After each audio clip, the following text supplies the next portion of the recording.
del ejército y de los 8.000 de la armada, tratar de individualizarlo y ponerlo en el sitial que merecen. Y bueno, y como siempre lo hemos conversado, el que siempre está primero en la lista es Arturo Prat, es mi gran guía, una persona intachable, genial, consecuente. ¿Qué más decir? Y bueno, hartos años de carrera día a día tratando de aportar con un granito de arena nomás para que las nuevas generaciones aprendan algo, conozcan a los veteranos en 79 y a los que realmente hicieron grande a Chile en su momento.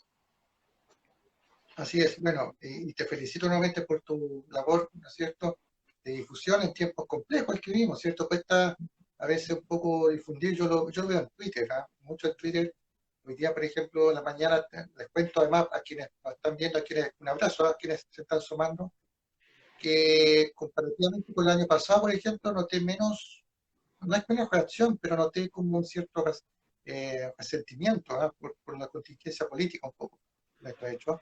Pero eso no me importa, a mí no me interesa, no fue supuestamente eso, sino que dar cuenta de los sucesos del 21 de mayo, que como tú mencionabas, claro, la figura principal, Arturo Prat, pero hay que recordar también que estaba toda la tripulación de la Esmeralda, también de la Covadonga, ese día. Pero empecemos un poco a hacer un contexto. ¿Por qué se originó, para nuestras amigas y amigas, un poco, por qué se originó el 21 de mayo? ¿Cuál es el contexto de la fecha?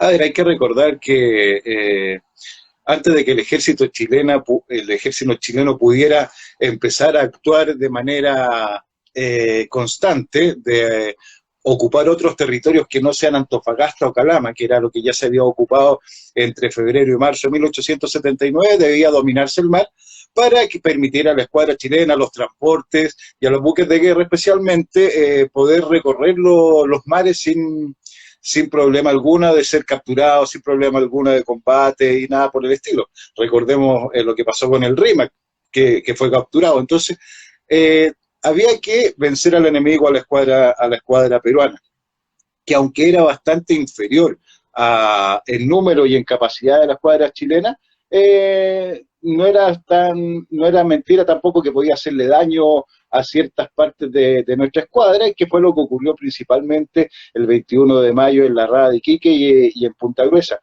Y esto pasa principalmente porque se pensaba que la escuadra chilena, o sea, peruana, estaba acantonada todavía en Callao y que no se iba a mover hasta que fuera la escuadra chilena a buscarla, cosa que no ocurría porque Juan William Rebolledo, el almirante, el comandante de la escuadra, no quería dar un paso adelante, sino esperar con el bloqueo de Iquique y bombardeo de distintos puertos de los alrededores peruanos, hacer que ellos salieran de allá, porque sabía que era muy complicado llevar la escuadra para allá, no solamente por la parte eh, administrativa, por la parte de gastar carbón, por el trayecto que tenían que lograr, sino que los fuertes del Callao ya eran famosos mundialmente por lo poderoso que eran y era un riesgo para la escuadra chilena. Bueno, eso cambió de un minuto a otro por las presiones del gobierno, que siempre le decían que tenía que ir a buscar a la escuadra peruana, que tenía que ir a buscar, hasta que William cambia de opinión y decide partir sin avisarle a nadie, y deja dos buques que eran los principalmente que no le iban a servir en este plan de destrucción de la escuadra enemiga en Callao, que era la Esmeralda y la Covadonga. La Esmeralda principalmente, bueno, eran los dos buques más viejos, pero principalmente la Esmeralda, que no tenía posibilidad alguna de llegar sin retrasar a la escuadra hasta Callao. Claro, ese es un tanto el contexto para que nuestras amigas y amigos entiendan, y a quienes agradezco que se van sumando, están sumándose varios, para el tema. Y aprovecho también de que pueden preguntar, aprovechemos que tenemos acá al experto. Eh, Cuéntanos un poco cuál es el estado de la Escuadra Nacional en este momento. Se habla, claro, la Covadonga, la Esmeralda, que curiosamente ambas se enfrentaron años antes en la guerra contra España, en el combate al Pajudo. Estaba también el blindado Coco, una situación comparativa entre la Escuadra Nacional y la peruana. Bueno, para que se entienda, así de fácil, el único de los buques peruanos que podría enfrentar a uno de los blindados chilenos, que es del Blanco o el Cochrane, era la Independencia. el Huáscar prácticamente no hubiera podido hacerle mucho daño un cara a cara con el Cochrane o con el Blanco, que fue lo que pasó en Angamos, porque aunque se diga en Angamos que el Huáscar fue capturado por 6 buques chilenos, la verdad que fue solamente por el Cochrane, que fue el que le dio alcance y con un solo tiro destruyó su torre de comando. Entonces no había posibilidades. La independencia, lamentablemente para ellos, cae en Punta Gruesa y se pierde la única posibilidad que tendrían de haber tenido. La más mínima posibilidad, valga la redundancia, de vencer a algún buque chileno. Pero sí el Huáscar y la Independencia podrían haberle hecho daño a la O'Higgins, a la Magallanes, a la Covadonga, a la Esmeralda, y a las corbetas principalmente, pero los blindados eran invencibles para ellos. La diferencia también, que también pasó en el caso de los buques peruanos, es que estaban todos en mal estado. Los buques chilenos, aparte de las calderas que estaban malas, estaban los fondos sucios que hacían que los buques anduvieran bastante más lentos, el carbón en varios momentos no era de buena calidad como para agarrar la cantidad de millas por hora que se requerían. Entonces, y esa es una de las cosas que es importante también reconocer, pues mucho se le echa de culpa de que no resultaran los planes estipulados ni la captura del Huáscar a William Rebolledo, pero a William Rebolledo tampoco se le dio ninguna facilidad para lograrla, o sea, los buques estaban en pésimo estado, no se le permitían arreglar las calderas, no se le permitían limpiar los fondos. ¿Por qué? Porque no había tiempo y se quería hacer una guerra totalmente en corto tiempo, que onda estar en 2 meses ya listo, prácticamente tomado todo el territorio en disputa. Entonces era complicado, no era fácil lograr, a ver, para que se entienda en estos momentos, es como lo que ocurre en Santiago. Acá hacen la forma de usar el Transantiago la hace la gente que no usa el Transantiago. En ese tiempo era lo mismo. La gente sentada en un sillón en La Moneda era la que quería planificar la guerra. Y eso no se puede hacer. Cada maestrito con su librito y lamentablemente sigue pasando en todo ámbito de cosas. Claro, o sea, de alguna manera, y aparte tenían que estar en buen estado, tenían que estar operativos para que cumplieran bien el cometido, y así estuvo buena parte de la escuadra en su tiempo. Bueno, quiero leerte algunas preguntas ya que están surgiendo. ¿Tan temprano? Sí, es que el tema es apasionante. Dice, a ver, dice Formulino, dale, aérea. Dice, pregunta uno, ¿por qué a diferencia de la Armada, el Ejército no ha sido capaz de promocionar también a héroes de estatura parecida a la de Prat como Ignacio Carrera Pinto? Una pregunta más a ver, pero bueno. Es comparable, a ver, es comparable en ciertos casos. Ambos lucharon hasta rendirse, ambos comandaban sus fuerzas, ambos son héroes, pero son incomparables al final del día porque son situaciones totalmente distintas. Prat no tenía nada que hacer, era un héroe consciente, o sea, lo único que tenía que hacer era sacrificar su vida para dar el ejemplo y tratar de que su tripulación lo siguiera, cosa que también podía hacer Carrera Pinto, pero Carrera Pinto tenía la posibilidad que llegaran las tropas desde el Canto a apoyarlas. Prat no tenía posibilidad alguna de apoyo. Estamos hablando en periodos distintos. Prat al principio de la guerra, cuando no había aprendido la guerra acá en Chile, y su acción primero de prender la mecha del patriotismo en su propia tripulación y en la escuadra misma, después prende la brecha de patriotismo de un Chile completo. Pero Carrera Pinto está en una situación escondida en la sierra, donde para la mayoría de chilenos la guerra ya había terminado, no había necesidad de mandar más contingente para allá. Entonces, aparte de crear una efervescencia de lo hermoso que el sacrificio por la bandera chilena, causó principalmente más desagravio y enojo en los jefes chilenos que hicieron pasar a cuchillo y a sable a indio que se aparecía en la sierra, y más que provocar un estallido de patriotismo en Chile. Entonces, son dos etapas distintas, totalmente distintas a compararse, pero sí se puede ver que en las plazas, al igual que Prat, tratan de poner a Carrera Pinto a la altura. No es porque yo quiera bajarle el perfil a Carrera Pinto, lo que él hizo es un ejemplo también, pero son totalmente distintos tipos de héroes, como no se puede comparar, la verdad. Son contextos distintos, estamos hablando de alguien de que comenzó la guerra al Pacífico y eso permitió estallar el espíritu nacional, y otro, bueno. Claro, lo que pasa, lo que desata Prat con su sacrificio es totalmente distinto y totalmente superior a cualquier otra muerte en la Guerra del Pacífico. Entonces, no, por el contexto, por el tiempo, por lo que ocurrió, por todo, no puede ser comparable a ningún otro acto heroico en ninguna guerra acá en Chile. Claro. Adriana Verdejo pregunta si el mando de la Esmeralda, Arturo Prat, como comandante, ¿no es cierto?, de la Esmeralda, se puede tomar como un castigo. Esa versión existe en mucha gente. Se dice que yo en la mañana en Twitter, de hecho, veía comentarios que decían que Arturo Prat era como, no sé, que le habían mandado a la Esmeralda como justamente un castigo, de que lo habían menospreciado. ¿Qué nos puedes contar, aclarar sobre este punto? A ver, eso es consecuencia de libros más o menos malos nomás y de la tele. Arturo Prat era un buen marino, y no solamente un buen marino, era un buen profesional, un buen abogado, una persona culta, una persona muy consecuente. Entonces era un marino por sobre la media.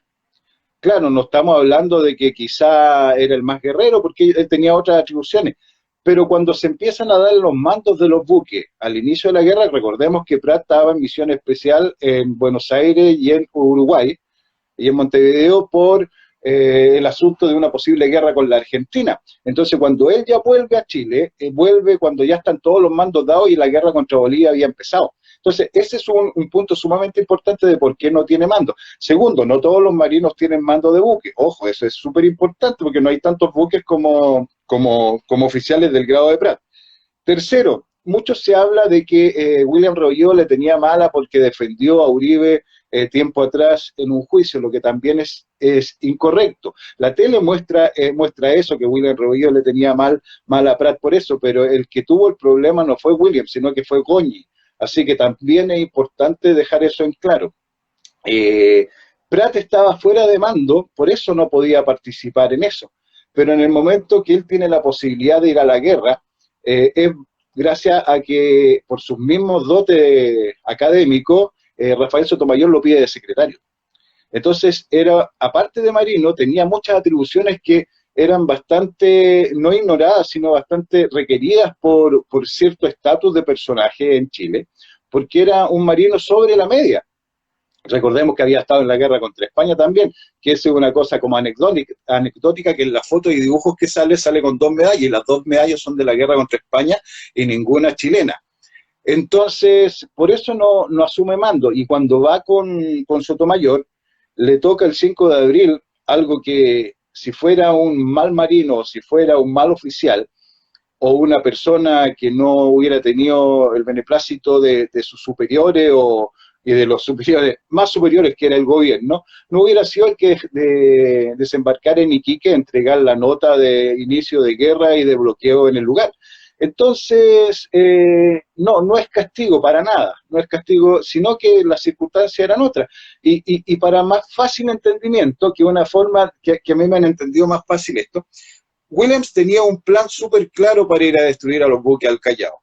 Y él ya contaba con su equipo, es como un entrenador de fútbol, ya contaba con las figuras de su equipo en los cuales sentía que representaban mejor lo que él quería hacer en Callao, que era Thompson, que era más antiguo que Prat también, hay que recordar eso. Entonces, obviamente, dejó a Prat acá porque no formaba parte de su staff de confianza para esta acción. No es por castigo ni nada por el estilo, es lo que le tocó.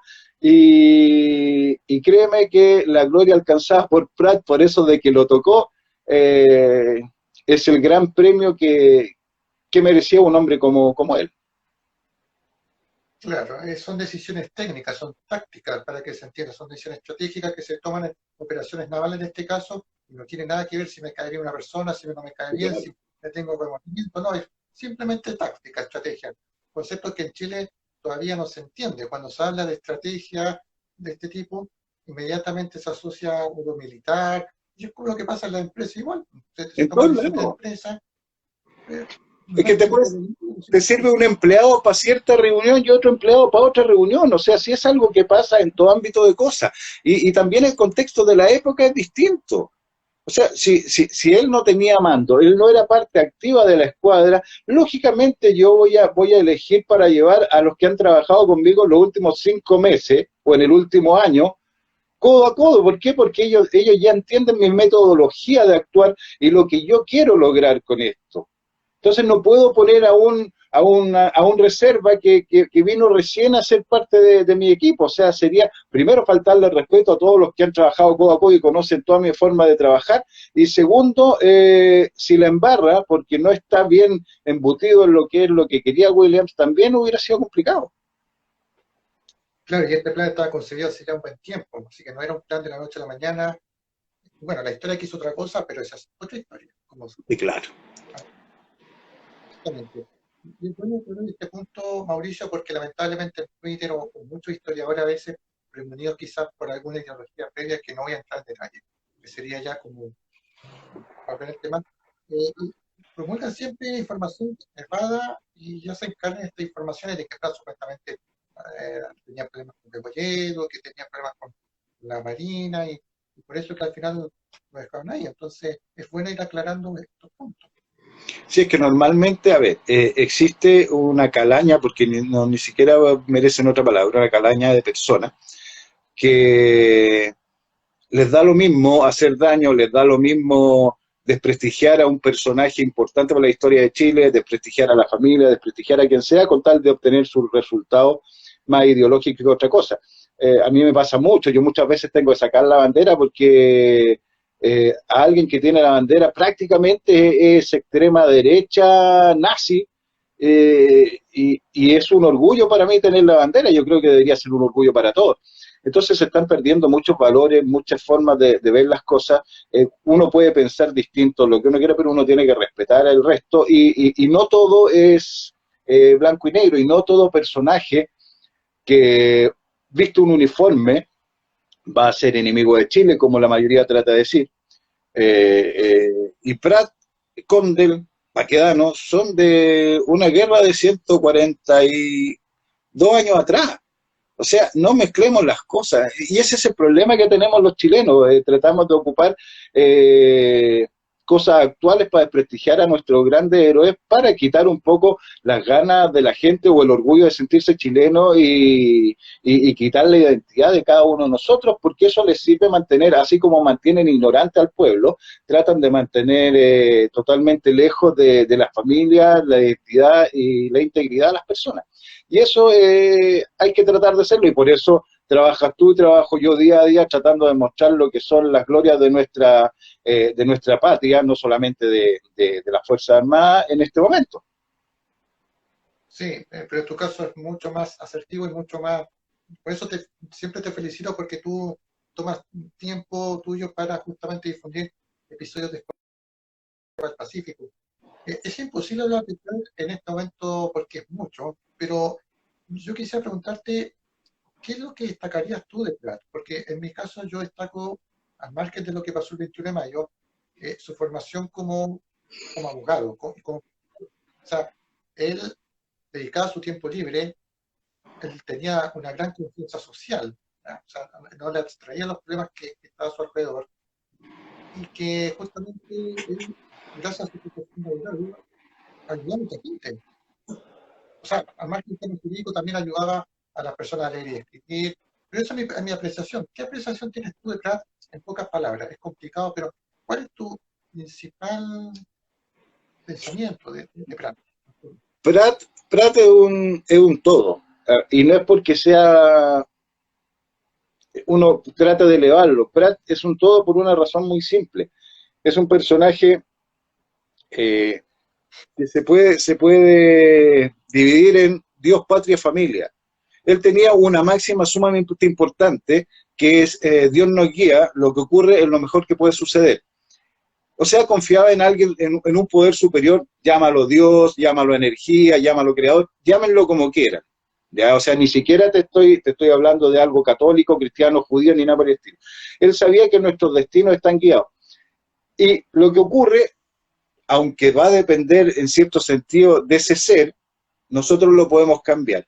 Él sabía en todo ámbito de cosas que él no estaba en el mundo para ser él solo. Él tenía una familia, los subalternos, se dedicaba a ayudar a los menos agraciados, a la gente más humilde le enseñaba a leer, como dices tú, y tú dijiste algo muy entretenido, tiempos libres. ¿Qué tiempo libre pudo haber tenido Arturo Prat, que pasaba 3/4 del tiempo navegando por todo Chile, porque en ese tiempo recordemos que se navegaba harto, porque los conflictos habían en todas partes, estaba Mejillones, después contra España, también en el sur habían problemas, entonces pasabas navegando, tenías tiempo de tu familia, muchas veces lo dejaba de lado por ir a la escuela Benjamin Franklin a enseñar a leer y a estudiar, a los que no tenían la suerte de poder pagar una educación. Enseñaba en la escuela naval también a sus alumnos, estudiaba abogacía, derecho, porque se sentía con el deber como ciudadano de poder apoyar a los más desvalidos, dándoles justicia a sus casos. Dejó todo de lado, al final en el último minuto, que es lo que todos conocemos, el minuto de gloria cuando salta al abordaje, deja a su familia, que era lo que él más quería, se nota en las cartas que escribe a su madre y a su esposa, deja a su familia sabiendo que él iba a morir, porque es un héroe también totalmente consciente. Él planificó su muerte para dar un ejemplo a su tripulación, que era lo que tenía que ocurrir para tratar de dar un cambio a lo que iba a pasar el 21, pero eso lo vemos más adelante. Entonces es un personaje que deja todo por el bien común. Es así de simple, el bien común y lo correcto era lo mejor para Arturo Prat. Y yo no conozco en la actualidad ningún chileno que haga todo eso sin recibir nada, jamás. Entonces es un personaje completo, es el ejemplo no solo para los marinos, no solo para los abogados, sino para la gente humilde, porque tampoco era de plata. ¿Cachai? Para cada uno de nosotros es el ejemplo, Prat. Y no es porque sea mi gran héroe ni tenga mi admiración, es cosa de ver lo que hizo en 31 años. Se preocupó de su madre, de sus hermanos, para que estudiaran. La plata que ganaba iba para ellos y para su familia. En su tiempo libre ayudaba a educar gratuitamente. También estudió Derecho para poder ejercer justicia, un país más justo a la gente. En su... No me acuerdo cómo se llama en este momento, pero en su tesis de Derecho hace principalmente una tesis adelantada 80 años al común de las cosas. Entonces... Disculpa, tengo que interrumpirte porque... ahora sí, volvió la imagen, disculpa. ¿Me fui? No, pero no volviste. Ya, volví. Entonces Prat es un personaje que va más allá del entendimiento. Yo creo que la mayoría trata de bajar a Prat o no lo entiende porque piensa que todo lo que él hizo en tan poco tiempo, terminando con regalando su vida, no puede ser cierto porque tenemos la mentalidad de la gente actual, que no hace mucho por el prójimo ni se preocupa principalmente de él mismo. Exactamente, como tú mencionaste algo muy cierto y yo también lo he dicho en otras ocasiones, a diferencia, por ejemplo, de Bernardo Higgins o José Miguel Capera, que venían de familia aristocrática. Bueno, en el caso de Higgins dijo natural, pero al fin y al cabo, Ambrosio, su padre, le dejó como herencia una cantera, en fin. Pero el caso de Higgins venía de familia clase media baja, una situación económica compleja. Entonces, de alguna manera, eso marca... Arturo Prat representa al típico ciudadano decimonónico de Chile de la época, ¿me entiendes? Y que de alguna manera nada lo tuvo fácil desde el principio, desde que incluso nació, ya tuvo que empezar a luchar contra la adversidad, pero es un tema que da para otra charla, porque la idea es un poco conversar del combate en Aldequique, que nos va a contar básicamente cómo se inició, cuál fue el panorama que había en Iquique, por ejemplo, en aquella jornada. Entiendo que los habitantes se agruparon en la playa para ver el enfrentamiento y obviamente preparó la tripulación para el combate, o sea, y tenían que animar a su tripulación porque se sabía que el combate iba a ser desigual.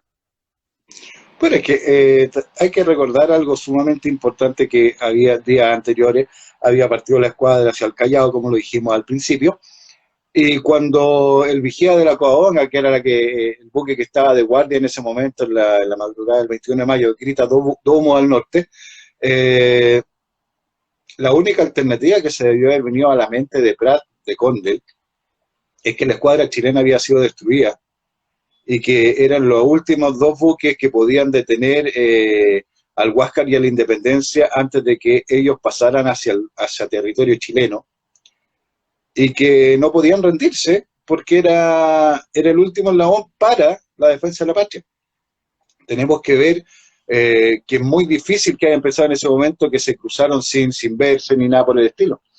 Entonces, se empezó, bueno, Prat yo creo que lo tenía muy en mente en su momento de planificar la única forma que tenían de tratar de obtener un triunfo o algo era abordando el buque y tratar de tomar prisionero a tomarse la torre y tomar prisionero al comandante, porque entre armamento y armamento no tenían nada que hacer contra el Huáscar. Y bueno, se prepara, una vez que ya saben que el Huáscar y la Independencia se preparan de la siguiente forma: él manda a su gente a cada uno ponerse en sus puestos, y hace esa arenga maravillosa que la gente tiene que analizarla, porque la arenga dice mucho más que palabras. Muchachos, la contienda es desigual, obviamente no tenemos nada que hacer, el Huáscar y la Independencia es muy superior a nosotros, ¿ya? Pero ánimo y valor, no desfallezcamos, que tenemos posibilidades. Nuestra bandera nunca ha sido arriada ante el enemigo, y espero que esta no sea la ocasión de serlo. O sea, si pasa algo contrario, nosotros vamos a ser la vergüenza del país, porque un chileno jamás se ha rendido.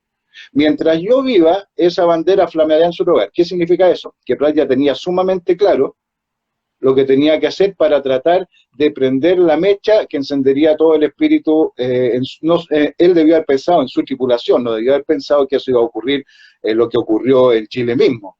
Si yo muero, mis oficiales sabrán cumplir con su deber. Entonces él ya estaba tirando también a sus oficiales la responsabilidad que deberían asumir en el momento. Y yo creo que esas palabras calaron hondo, porque las dijo Prat, porque si la hubiera dicho otra persona quizás no hubieran tenido el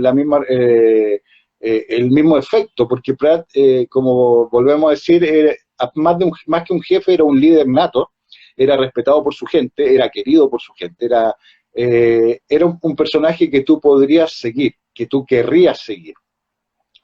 ¿Y por qué te digo yo que Prat era un hombre que tenía pensado lo que tenía que hacer? Recordemos que antes de saltar al abordaje llama a Segers y le entrega las fotos de Carmela, de sus hijos, y les dice que sus últimos pensamientos son para ella, y le manda un recado. Entonces Segers le dice, no, pero ¿para qué me dice esto si vamos a sobrevivir los dos? No, Segers, usted haga lo que yo dije, y lo manda a otro lugar, para evitar que en el momento del abordaje lo siga y corra la misma suerte que él.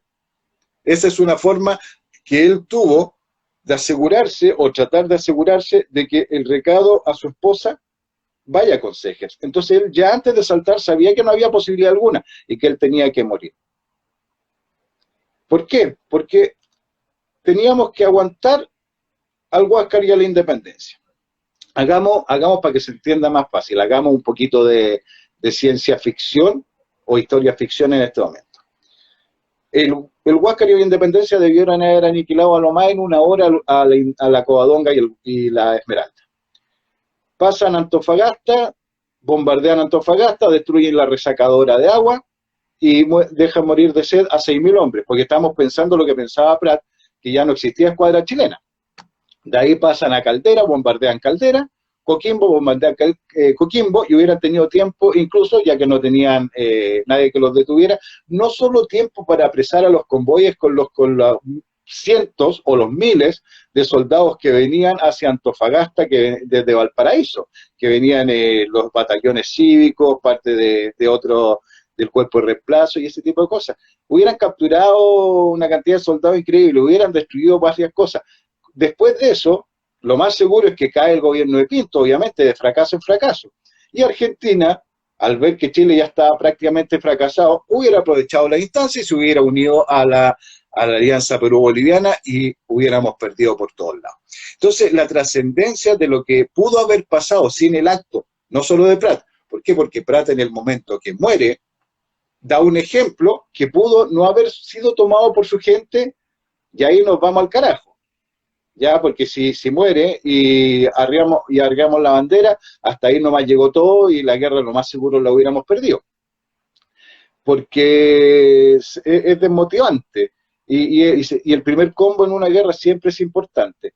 Pero la tripulación ahí toma la parte importante. O sea, si tú analizas, la tripulación sigue paso a paso lo que Pratt le dijo. Entonces, lo que hace Pratt causa eh, una racha de patriotismo entre su propia tripulación, que logra el triunfo, aunque sea moral, ¿ya? Pero logra un triunfo que aguantáramos hasta las 12:10, que se hundiera con la bandera en alto y todo, cosa que era muy difícil. O sea, el sacrificio de Pratt es gracias también a su tripulación que lo siguió a cada minuto. O sea, yo creo que Pratt en la cabeza, pero sin la gran tripulación que tuvo tampoco hubiera resuelto nada con su muerte. Cabe destacar también, Mauricio, que el mismo Pratt es el que materializa el abordaje, porque por lo general los abordajes, el comandante ordena un abordaje, pero no es el que participa en la operación. El mismo encabeza aquello, y eso da un ejemplo de liderazgo de lo que estamos hablando recién. Lo que falta hoy día en Chile en el ámbito público y privado, líderes que lleven una idea, ¿no es cierto? Y que su gente, ¿no es cierto?, que sea aquello. En este caso, la tripulación, dicho sea de paso, y aquí me puede aclarar, tampoco tenía experiencia en esto, eran jóvenes, eran niños los que componían eso. Entonces, el valor que tiene Lenga, de que tuvo, fue justamente cumplir al fin hasta el final sin rendirse. Sí, claro, sí, por eso te digo, o sea, si lo hubiera dicho otro marino, quizás no hubiera creado el efecto que creó.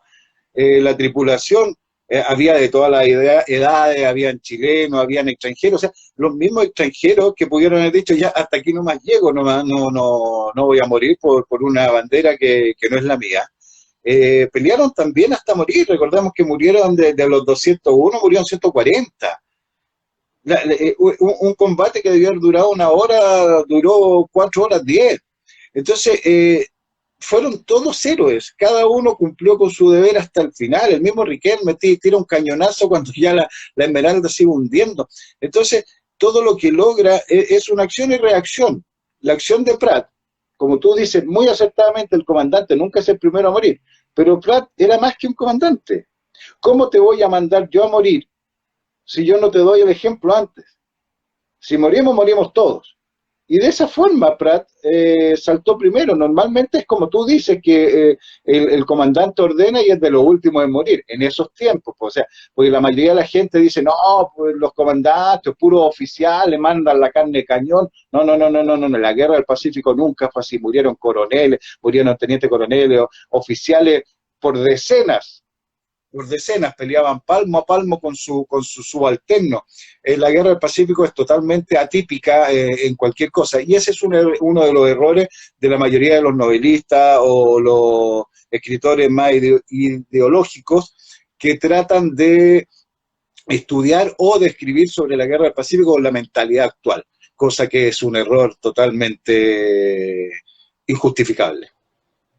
Y a todos los estratos sociales para ir aclarando, ¿no? No solamente hay gente, como se dice, del pueblo, hay gente de la aristocracia falleció en la guerra del Pacífico en primera línea, ahí en combate. Pero a ver, si hay que recordar que en el batallón Esmeralda iban 2 hijos del presidente, un sobrino de Santa María, hijos de ministro, y no solo en ese lugar. O sea, el comandante del batallón Melipilla era el hermano de Balmaceda, que era un diputado por la región. O sea, imagínate ahora, tú te imaginas ahora a Desbordes, a Boric, a Girardi yendo a pelear por la patria. Jamás en la vida, ninguno, ni de derecha ni de izquierda, nada. Si por eso te digo, eran otro tipo de chilenos, eran otros personajes. No, yo me saco el sombrero, sí, por eso hago lo que hago, porque no puedo entender que hayamos cambiado tanto, y no puedo entender tanto valor y tanto patriotismo en ese tipo de personas. Pensaran igual o no pensaran igual, tuvieran o no tuvieran. Había gente como José Francisco Vergara, que era dueño de todo Viña del Mar, peleando codo a codo con un gañán que vivía en una choza al lado del Mapocho. Ese es un Chile, y ese es el Chile de esos tiempos. Ese es el Chile de la Guerra del Pacífico, ese es el Chile donde profesores, carpinteros, albañiles, tipógrafos, ingenieros, ministros peleaban codo a codo por el país, por el bien del país, no por el bien de un sector. Exactamente, ese es justamente el punto que hay que aclarar. Estamos en medio del combate naval de Iquique. Cuéntanos un poco cómo fue la actuación del Huáscar, porque existen ciertas discrepancias de cómo fue las primeras horas del monitor. Tú dijiste algo cierto, ellos pretendían que el combate fuera breve porque se suponía que la Esmeralda era un buque débil, probablemente se iban a rendir, pero no pasó nada de eso. Sí, claro, es que es lo que se piensa en primera instancia, o sea, no, como no tenían nada que hacer, si se hubiesen rendido no hubieran sido podido ser juzgados. ¿Por qué? Porque era algo lógico, no había cómo pelear. Entonces la primera forma era tratar de disparar de lejos, pero recordemos que los artilleros del Huáscar no eran no eran muy acertados en sus punterías, entonces no causaban mayor daño a la Esmeralda. Y la Esmeralda se pone entre la población y el Huáscar para también evitar que hagan mejores punterías porque el Huáscar tenía que preocuparse de no bombardear el puerto de Iquique.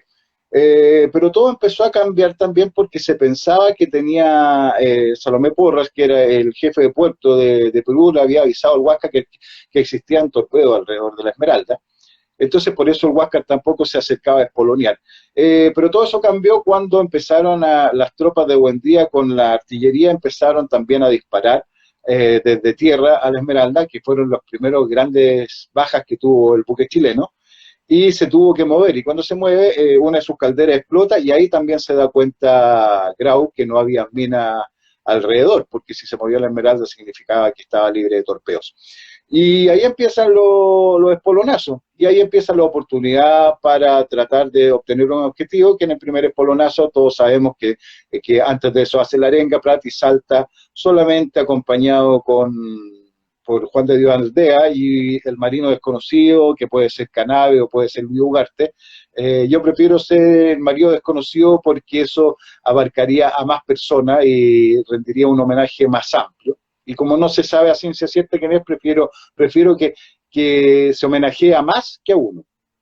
Y ese es el punto. Y ahí ya empieza todo lo que es la gran masacre y el gran heroísmo del combate naval de Iquique. Una pregunta un tanto detallista, ¿estaban con calzados los marinos, no? En la cubierta de Esmeralda, o estaban a Eh, pie pelado. sí, es que no es tan detallista.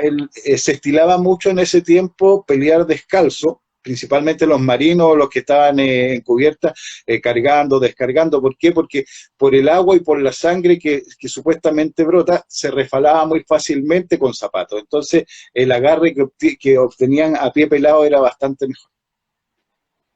Exactamente, queremos confirmar nuestros saludos a quienes se van sumando a esta conversación. Justamente sobre el abordaje de Prat se han hecho diversas alegorías. Hay un óleo muy conocido, de hecho lo posteé en mis redes sociales ayer, de Cosme San Martín, óleo que simbolizaba, ¿no es cierto?, la patria, ¿no es cierto?, el sacrificio de patria por la Prat. ¿Qué análisis puede efectuar sobre el abordaje? Algo ya me comentaste, pero no, desde tu perspectiva, ¿cómo se puede traducir el abordaje que efectuó Prat, el sargento Aldea también, para ser injusto, y el marino desconocido, en este primer abordaje? Porque después el teniente segundo Ignacio Serrano efectuó un segundo abordaje con 12 marineros, la casa, lamentablemente, incluso el teniente Ignacio Serrano intenta incendiar el camarote donde está moribundo ya. ¿Cómo puede analizar este fenómeno? Este hecho, mejor dicho, perdón. Bueno, lo que ocurre, volvemos al punto, los tiros de la Esmeralda no iban a causar daño alguno en el Huáscar, en el blindaje del Huáscar.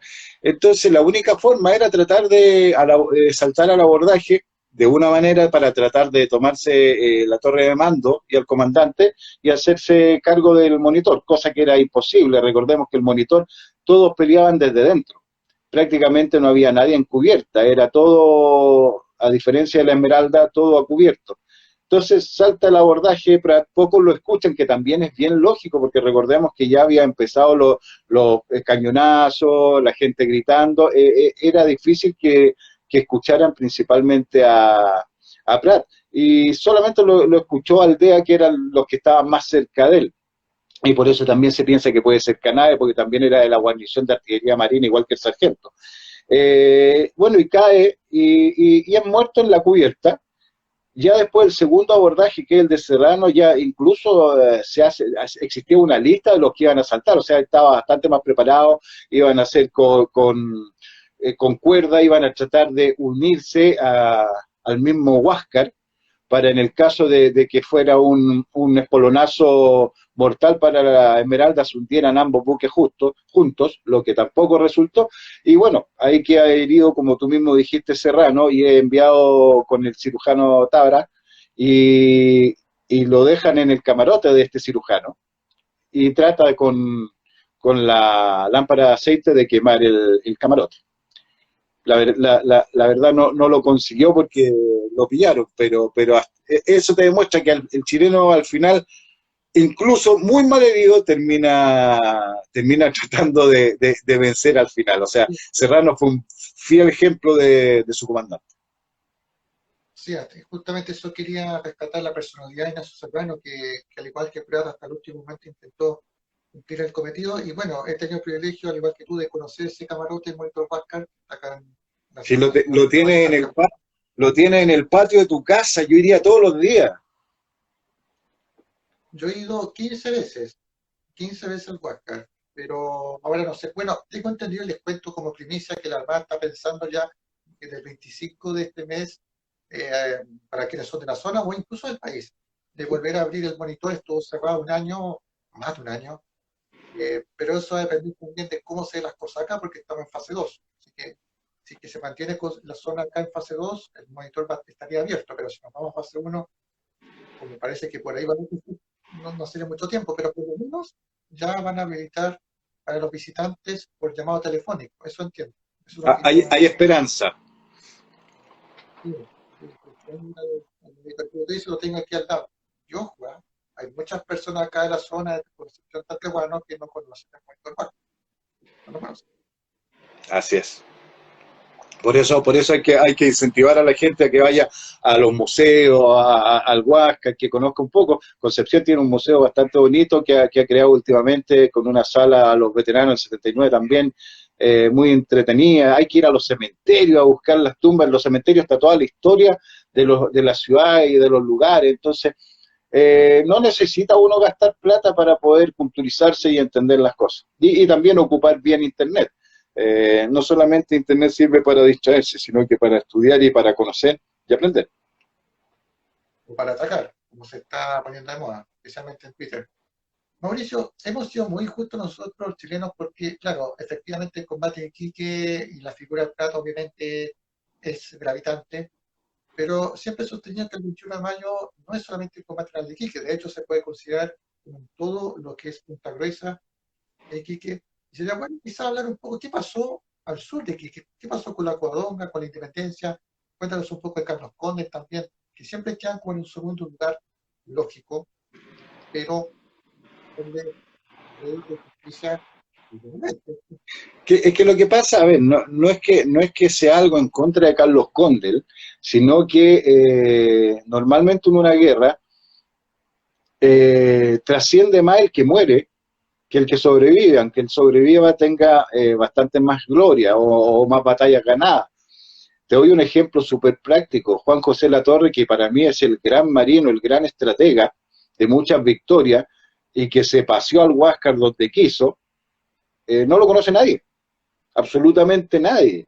Y para mí, como marino, Juan José Latorre era el mejor de todos, pero no lo conoce nadie. Venció prácticamente solo al Huáscar en Angamo, lo venció en Chipana, ayudó en el segundo combate de Iquique también a salvar a las flotas chilenas. Pero como te digo, pasó desapercibido. Y en cierto sentido, Condel, lamentablemente, el sobrevivir a los combates de Iquique es lo que, bueno, y la actuación de Prat, o sea, es que la actuación de Prat también opaca a cualquier cosa que haya pasado, pero Condel tuvo la capacidad que deberían tener todos los comandantes de buque, porque recordemos que Prat le dice, siga mis aguas y cumplir con su deber, o sea, siga mi ejemplo y mantengamos el bloqueo, que era la orden que ellos tenían, pero no es que se haya ido por cobarde ni nada por el estilo. Recordemos que los marinos, los comandantes buques, tienen la, la obligación de decidir lo mejor, la mejor estrategia para salvar su buque. Para el comandante, lo más importante es su buque. Entonces, aunque no cumple las órdenes de Prat, él decide tomar otra determinación porque sabía que si se quedaban ambos en la rada de Iquique, ambos iban a sucumbir prontamente. Era como quedar un ratón en una ratonera. Y toma la decisión de partir hacia el sur para tratar de dividir las fuerzas en dos partes. Lo más seguro es que si el comandante More de la Independencia, el comandante peruano, que era un gallo sumamente capaz, con una carrera prestigiosa y sin tacha, no se hubiese ofuscado, no se hubiese cegado porque este botecito de madera le estaba haciendo tanta collera, debió haber, con su mayor andar, haber cruzado a la Covadonga, ponerse enfrente y bombardearla y hubiera durado poco, pero quiso hacerlo y se ofuscó, quiso hacerlo por el espolón desde atrás. Y bueno, recordemos que la Covadonga era un buque bastante más pequeño y era bastante más, a ver, los fondos eran más cortos que la Independencia. Entonces, cuando pasaron por el bajo de Punta Gruesa, que no lo conocían, pues tampoco lo llevó adrede para allá.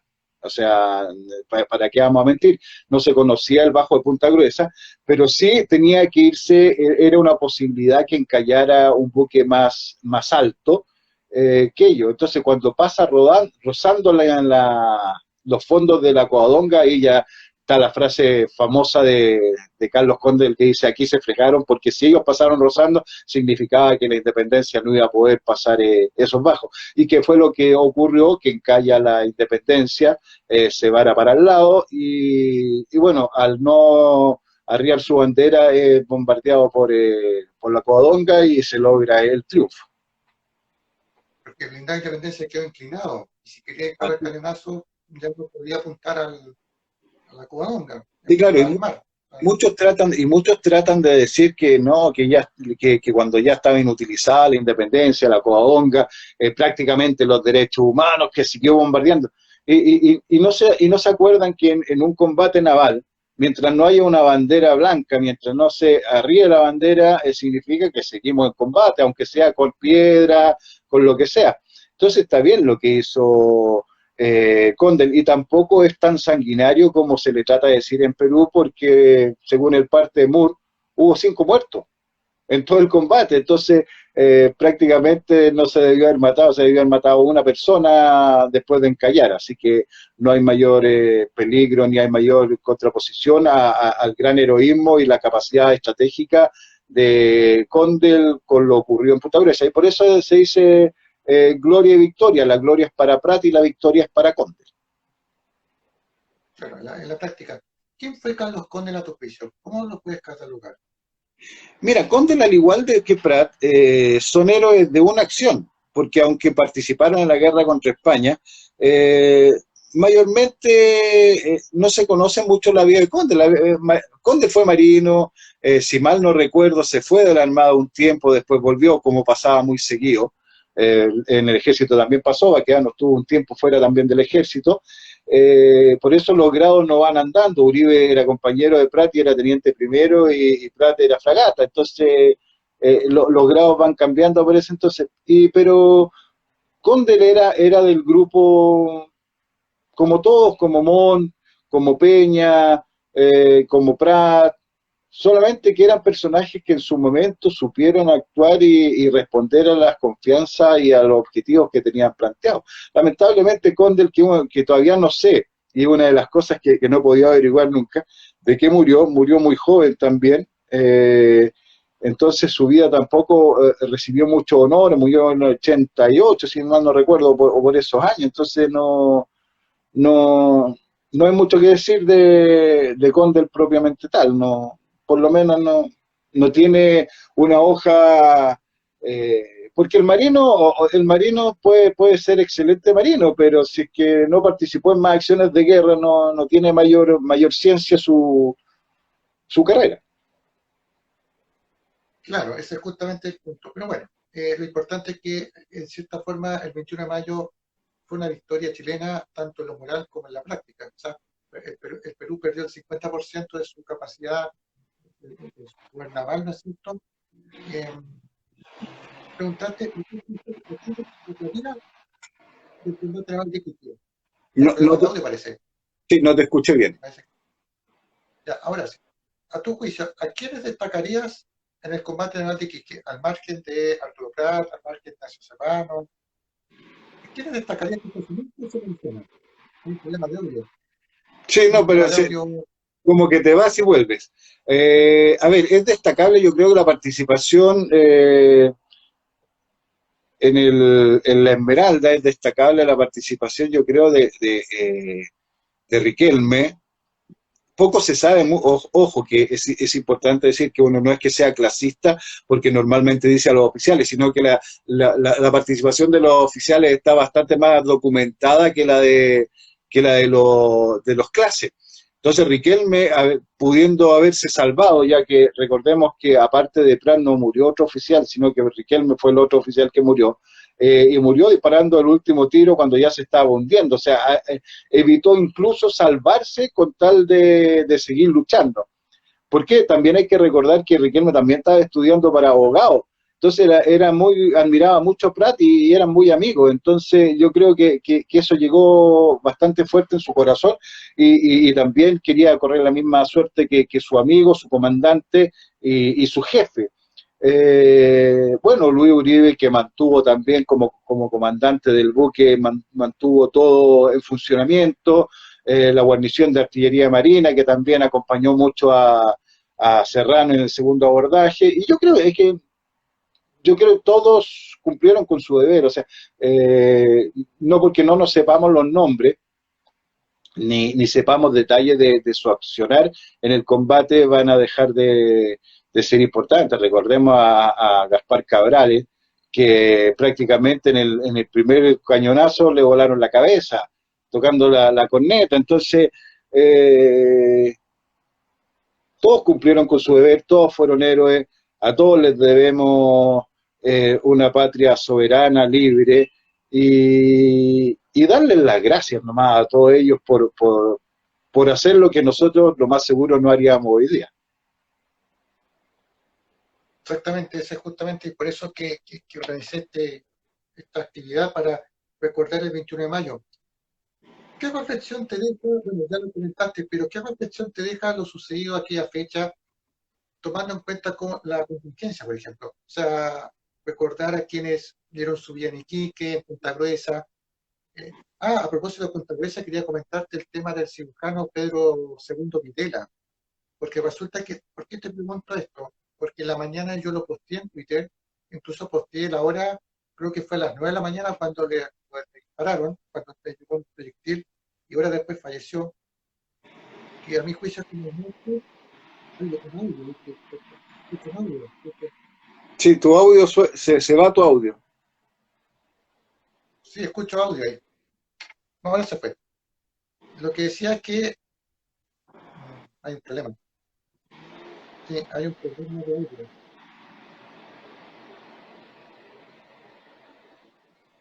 ¿Pero es tuyo o mío? Yo no lo siento acá. Es que de repente Eh, se te pone la voz más grave y como que entra a un puente, a un túnel, perdón. no, pero acá no siento bueno, lo que decía es que el cirujano Pedro Videla, a mi juicio, es como el mártir de la medicina en Chile, en el sentido de que entregó su vida el 21 de mayo. ¿Qué nos podrías contar un poco de él? Se me había olvidado de prócer. Bueno, que Pedro II regalado Videla, tenemos que recordar que todos los buques tenían su cirujano, que no todos eran cirujanos de carrera, cirujano segundo, que todavía no terminaban la carrera, que eran como enfermeros con más estudios. Y cada buque tenía eso, tenía a un cirujano. Y él, si mal no recuerdo, es de la región de Coquimbo.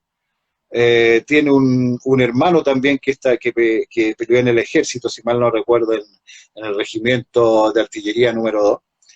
Y también le tocó re poco, porque prácticamente es una de las tres bajas que tuvo el buque La Covadonga. en el combate, y fue principalmente cuando trató de salir a cubierta que llegó un tiro y prácticamente arrasó con su cintura para abajo.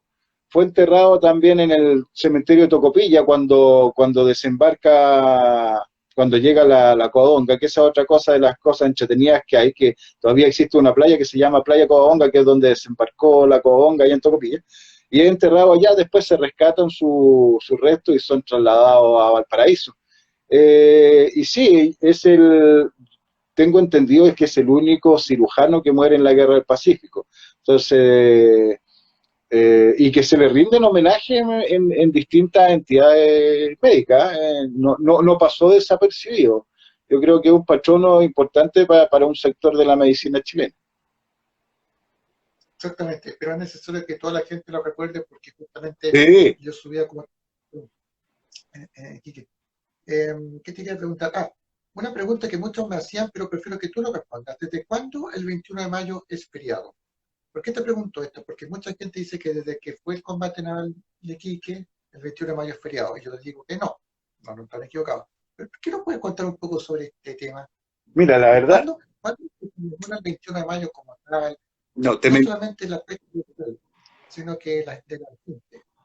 te mentiría si te digo que sé cuándo se declara feriado. Pero sí, no siempre se ha celebrado, ni se ha conmemorado tan masivamente como lo hicimos en cierto tiempo, porque ahora tampoco, recordemos que hace años era el mes del mar, o el mes de la gloria naval, ahora ya con suerte el 21 de mayo. Vamos cambiando las cosas. Prat también ha pasado por ciclo, ha pasado que el gran héroe muchas veces al principio, después de su muerte, se demoraron, hay que pensar que se demoraron casi 6 años en traer sus restos desde Iquique, así que tampoco le dieron tanta importancia como se esperaba para un héroe de la categoría de Prat. Recién se inaugura en el año 85-86 el mausoleo que tienen ahí en la Plaza Sotomayor. Y se empezó a conocer la figura de Prat, que fue un gran héroe desde el principio, pero también alrededor del tiempo se fue bajando la efervescencia de Prat, y cada vez que había alguien, algún político, alguien que necesitaba resaltar el patriotismo, siempre sacaba a Prat, hasta que llegó un momento que ya se le dio el sitial que merecía no solo Prat, sino que todos los marinos chilenos que participaron en esas dos acciones, dándosele como el 21 de mayo, como el Día de las Glorias Navales, después fue el mes de las Glorias Navales o el mes del mar, y volvemos ahora a ser el 21 de mayo, y lamentablemente con la pandemia ya prácticamente no hemos podido hacer absolutamente nada, o sea, pero sí, no siempre se le ha dado tanta importancia al 21 de mayo como se le ha dado en estos tiempos. Sí, recuerdo cuando era más niño que se le daba una importancia mayor por el desfile, los colegios, ¿no es cierto? Se enseñaba la figura de Prat. ¿Concuerdas conmigo que la figura de Prat fue impulsada por los profesores de la escuela? Sí, ¿Fueron ellos a tu juicio? pero sí, es súper simple, hay que recordar que la misma Gabriela Mistral, que estaba lejos de ser política, dice que no teníamos que recurrir ni a Esparta ni a ningún lado para encontrar a un gran héroe como lo era Prat. Nosotros teníamos a Prat, no necesitábamos a los 300 ni a nadie más. Con Prat teníamos, y era una profesora y una gran profesora. Entonces, los mismos profesores que eran maestros, los maestros nos recalcaban las cosas buenas del chileno, Prat era importante, para los 21 de mayo la misma gente se vestía de terno, hemos perdido todo eso, hemos perdido todo el orgullo de ser chileno, y eso a mí me preocupa, hemos perdido la identidad, el orgullo y la memoria como chileno. No hemos hecho nada y tratamos de denostar a los que entregaron todo.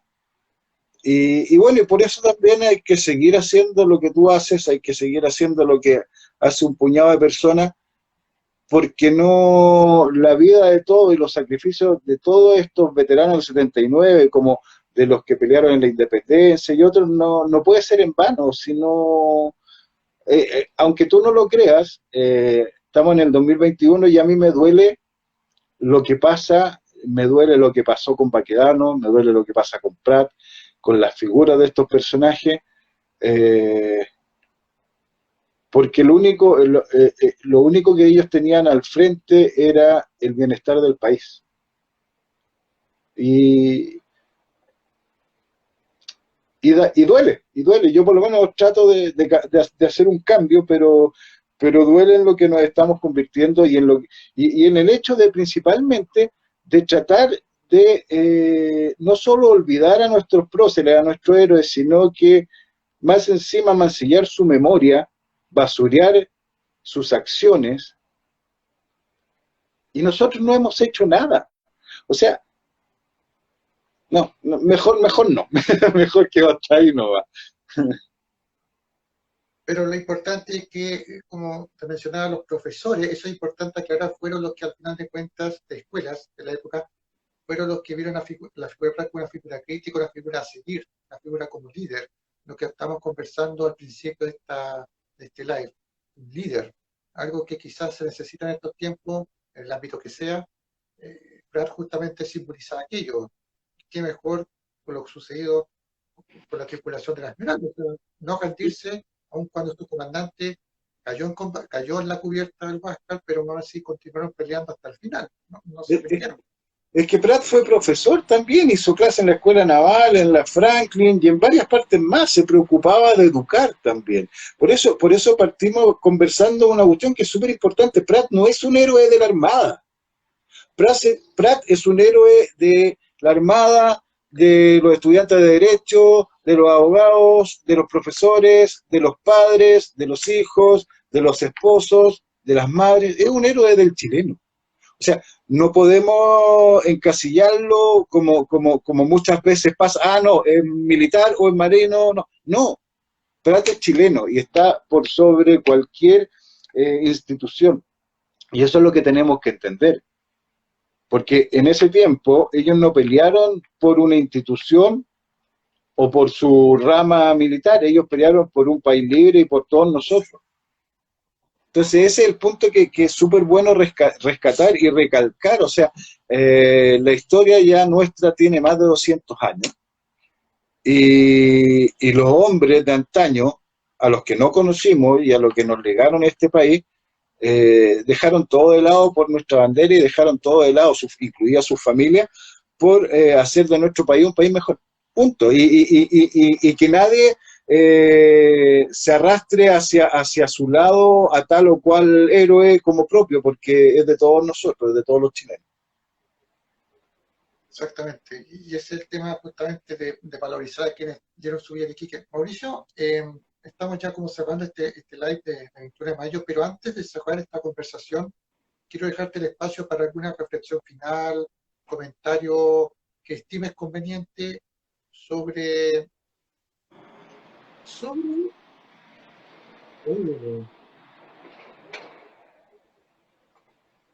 fue. No, ahí volví. No es de mi celular. No es de mi celular. ¿Algún comentario final de lo sucedido el 21 de mayo? ¿Qué te parece a ti? ¿Qué deseas difundir al respecto? Te lo pregunto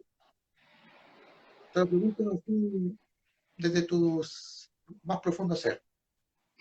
A ver, el 21 de mayo marca un antes y un después de la historia de Chile, marca un antes y un después de la Guerra del Pacífico.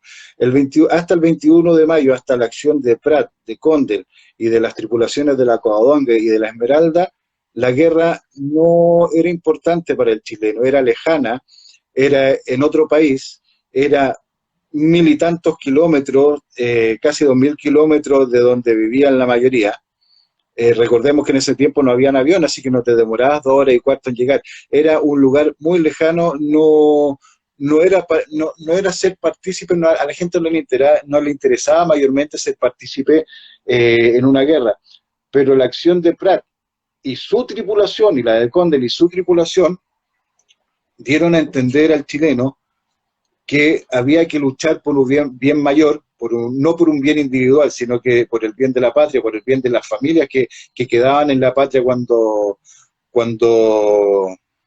ellos partieran al norte, y que también tenían la oportunidad de ser alguien en la vida, porque recordemos que en ese tiempo la vida era súper plana, no había muchas posibilidades de surgir. El que era gañán iba a ser gañán toda su vida, el que era agricultor iba a ser agricultor toda la vida, no como en estos tiempos que tenemos más posibilidades de estudiar, de ser mejores personas, de tener mayores cosas. En ese tiempo la vida era más pareja, y se dieron cuenta que un puñado de chilenos luchando por un ideal, luchando por la patria, por una bandera, podían pasar a la historia, podrían dejar de ser un don nadie para ser un benemérito de la patria, y que su vida estaba también, tenía puertas abiertas para superarse y para hacer alguien más, para hacer algo en la vida, y para ser el orgullo de su familia, el orgullo de su país, como pasó con muchos veteranos que volvieron después. Ya no volvieron como el gañán, ni el agricultor, ni el pordiosero, ni el carpintero, volvieron como veteranos del 79 y obtuvieron el respeto y el orgullo de sus conciudadanos en sus pueblos, el reconocimiento de sus familias, el reconocimiento de sus vecinos. Yo creo que eso hizo cambiar mucho al país mismo. Dio más fuerza, dio más orgullo, dio más posibilidades de crear un país más orgulloso de lo que se ha logrado y de las cosas que se hicieron. Concuerdo plenamente con lo que dices y si me permites también quiero efectuar una breve reflexión. Creo que todos nosotros tenemos que seguir la institución. ¿Me escuchas? Sí. Todos los días nosotros tenemos que librar un combate.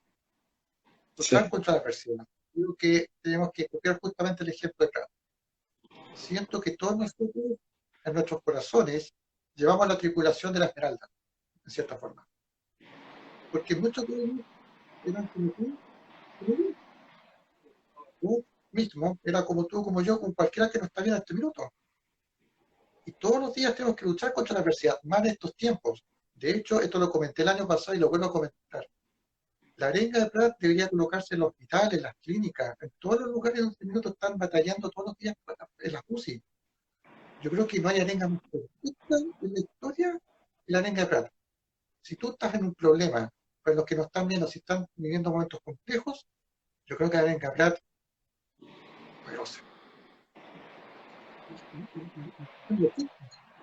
Porque salir un momento de decir, sí, estoy en un problema y voy a salir adelante. Sí, claro. Luchar contra el... Yo creo que es el mejor ejemplo que tenemos en este minuto de paz. En estos momentos complejos. Chile, yo siempre digo, todo país tiene que tener un arquetipo, un héroe. Porque si no, entonces, ¿de qué estamos hablando? Yo mismo no sé cómo pondría el hospital en todos estos centros que está complicado el tema, yo pondría la arenga Prat. Sí, claro, sí, es un personaje, un héroe, un chileno que está por sobre cualquier ideología, por sobre cualquier pensamiento. Sí, esa es una cosa. Prat, como siempre digo, Prat es Prat. Y tenemos que recordar que en los buques de la escuadra y en el ejército chileno, tenemos que pensar con la mentalidad de más allá de los años 70.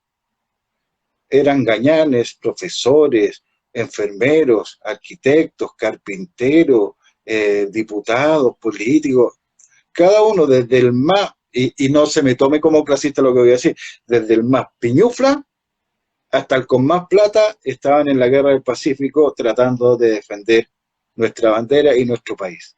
No es algo de un sector y no es algo que podamos perder, porque en cualquier momento la patria nos puede requerir a todos por el bien común, no por una ideología. Entonces, lamentablemente en los tiempos que vivimos es complicado sustraerse a lo que está pasando. ¿Por qué? Porque nos están tocando las bases de la libertad, que son nuestros héroes, las bases de nuestro orgullo y nuestra identidad, que son nuestros héroes. Y eso yo por lo menos no estoy de acuerdo en aceptarlo. Yo no sabía la cantidad de mails o mensajes que me han llegado por defender a Baquedano, por defender a Prat, y la verdad voy a seguir haciéndolo porque es justicia, es justicia. O sea, cada uno tiene que ser dueño de sus actos, y ese es el punto. Tenemos que ver la historia por contexto, tenemos que, cada uno tiene que responder por sus acciones y no se le pueden achacar a un personaje las acciones de otro. Entonces, eso principalmente es lo que yo siempre te digo, un hombre solo muere cuando se le olvida y tenemos que recordar a los veteranos del 79, tenemos que seguir manteniéndolo en nuestro corazón, que nos van a dar la fuerza para seguir adelante, nos van a agradecer día a día no olvidarlo y nos van a dar las ganas de seguir peleando por un país mejor, nomás. Así de simple, sí, es un orgullo que uno lleva adentro.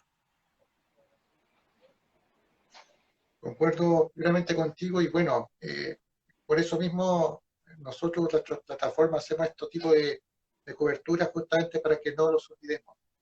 No olvidemos a Prat, no olvidemos a todos quienes vieron su vida en la Guerra del Pacífico y también nos permitieron construir un país con sus luces, con sus sombras, con sus aciertos, sus defectos, en fin.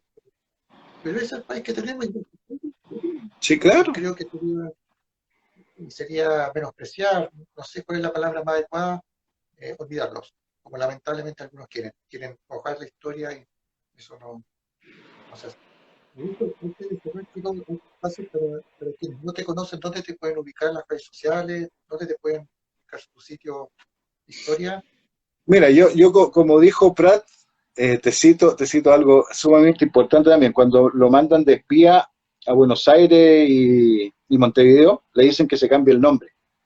Y él dice que no, que sus padres le pusieron con mucho orgullo y con mucho cariño su nombre, y él no iba a cambiar su nombre, él lo lleva con orgullo y no va a ensuciar la memoria ni los deseos de su familia, que él, si va a una misión de espía o de lo que sea, él no se cambia el nombre, él va con su nombre. Yo en todas partes estoy con mi nombre, solamente en Instagram nomás tengo historia real, que eso es como una mofa, muchas cosas que están saliendo ahora, que cada uno inventa una historia a gusto del consumidor. Yo no, yo les guste o no les guste, lo mío es historia real, 100% comprobable y 100% respaldada.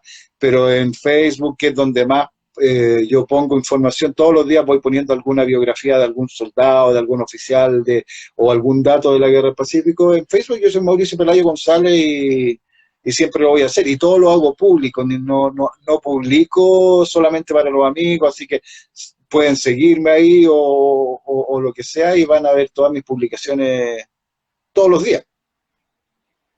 Twitter, Te felicito nuevamente. Twitter no lo hago porque no, es demasiado odio, aparte que tengo como 2 seguidores y parece que no los ven nunca. y aparte que hay mucho odio en Twitter como para mí, prefiero no amargarme. Pero sí en Facebook publico todos los días. Te puedo asegurar que en Twitter hay que tener nervios de hacer en estos días. Mucho cuero de chanco y nervios de cero. No, pero sí lo hago yo en Twitter justamente porque el campo de publicación es bacán. Entonces, ese es como, porque en Facebook en mi caso ya me conocen, saben. Por eso hoy día no me metí en mi Facebook, porque no, me concentré más en Twitter que en Facebook. Porque, ahora, claro, el tema es hay que tener mucho nervio de acero para publicar algo, pero ya con cierta experiencia uno ya puede, aparte que uno no está publicando nada malo, pues decir nuestra historia, sí, nuestro pasado. pero siempre hay gente que está esperando que tú publiques algo, suponte en los tiempos de Baquedano, del conflicto en la Plaza Baquedano, parece que los bots le avisaba a alguien que alguien ponía la palabra Baquedano para que llegaran de a 20 o a 30 a bombardearte. Yo no voy a ponerme a discutir con ignorantes, entonces yo ya al principio me hacía mala sangre, ahora te bloqueo y chao, se acabó la cuestión. No, si tú quieres debatir o conversar, fantástico, pero cuando empiezas ya con ignorancia y más encima te siento orgulloso de ser ignorante conmigo, no tengo tiempo para estarlo perdiendo, pero prefiero poner una biografía de un soldado para que lo conozcan que estar discutiendo con cualquier persona. Obviamente. Bueno, estimado Mauricio, quiero darte las gracias por el tiempo. Nuevamente felicitarte por tu labor y agradecer a quienes se conectaron. También nuestros saludos a quienes participaron de esta conversación. Y bueno, nos veremos en una próxima oportunidad, pero creo que esta jornada del 21 de mayo, al menos a mí, fue inolvidable, porque es la instancia justamente para rescatar nuestro pasado, rescatar a nuestros próceres que dieron su vida por nosotros. Y habrá que esperar hasta el próximo 21 de mayo. No, todo el año hay que compartir de la Guerra del Pacífico. Sí, no, recordemos que en 5 días más está la batalla de Tacna. eso en mayo, que es una batalla también bastante sangrienta, donde se termina venciendo y dividiendo la Alianza Perú-Boliviana. En junio tenemos el combate de Sangrar y el asalto toma de Morro Arica. Así que no, queda patriotismo y queda historia orgullosa para mucho rato. Así que fuerza nomás a seguir con lo tuyo, que harto orgullo patrio y trae. Así que, y gracias a los que están, ojalá no los haya aburrido mucho. Y Dios nos guía y todo lo que ocurre es lo mejor que puede pasar. Así es. Y si me permite el último espacio, algo personal, el domingo vamos a tener un seminario internacional en el sitio Facebook Seminarios de la Guerra del Pacífico, al cual también te invito a seguir. Va a haber una conferencia en línea que va a estar el profesor Juan Eduardo Mendoza, lo debes de conocer seguramente, de la Universidad de Concepción. Va a participar también el profesor Parodi de Perú. Va a participar el profesor Fernando Wilson de la Universidad Adolfo Ibáñez. Y el suscrito, vamos a tener una conversación sobre la visión chileno-peruana de los sucesos del 21 de mayo. Siempre es bueno tener una visión binacional para generar debate y instancias académicas donde podamos abordar el tema. Por supuesto, también es bienvenido a presenciar este importante evento el domingo por este sitio en Facebook a las 9 de la noche. Así que en vez de ver las noticias, las tonteras de siempre, van a poder ver este interesante ahí estaremos. evento a las 9 de la noche. Así que muchas gracias a todos, muchas gracias a ti y nos vemos en una próxima oportunidad. Gracias, que estén bien. Pronto.